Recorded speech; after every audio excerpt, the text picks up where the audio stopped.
Wait, are all of you here to see me? Really? Look, I don't want to waste anyone's time. My piece is gonna suck either way, so suit yourself. Okay. My name? My name is...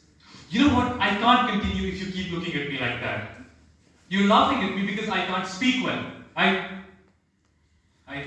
get nervous, yeah. Even with my eyes glued to the floor, I could still feel all of you snickering away, as the audience always does. I know this feeling all too well. But why me? Why not Ophelia? Why not Glorious? Why me? I don't like myself at all. I despise myself. But it hasn't always been the case. There was a time when I'd see myself as the protagonist of the world. I had put myself on a pedestal and I was my biggest worshipper. My understanding of literature, flawless. My talent for plays, unmatched. I was God. But there was one thing about me. My ego had become really huge and it was fragile. It could only stand tall in my mind. And then this happened. A crack appeared. This crack in my ego that is so deep that it stops me from speaking to an audience. It must have happened some 9 years ago. I was a mere schoolboy of 10, but I had the pride of Caesar. There was a play in school, Hamlet.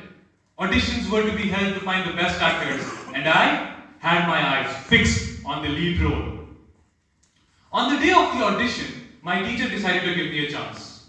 I had to commit Hamlet's famous soliloquy to memory. And if I made one mistake, I would have had to give the role to someone else. But by the time I was 9, I must have practiced it 100 times already. So right on the spot, I started. To be or not to be, that is the question. Whether it is nobler in the mind to suffer the slings and arrows of outrageous fortune, or to take arms against a sea of troubles and by opposing them, end them. You had to be there to believe it. It was me. Yeah, the quivering cowbird who is right in front of you didn't mess up for once in his life.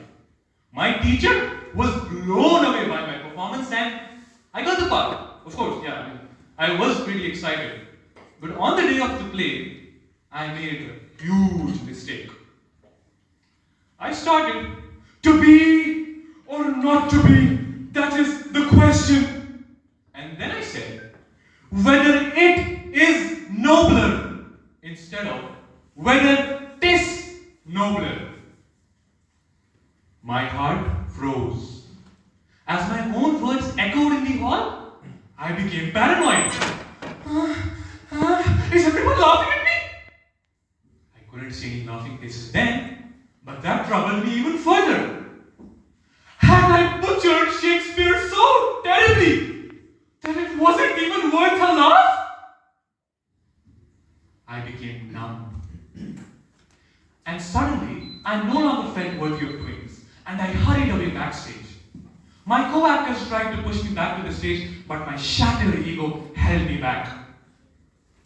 I used to say, I got what I deserved. If I'm not perfect, then let me rot away in this corner of the world.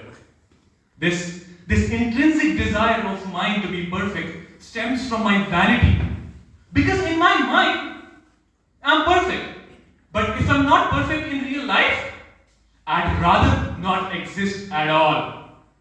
I'd rather be a nobody than someone who isn't the best at what he does.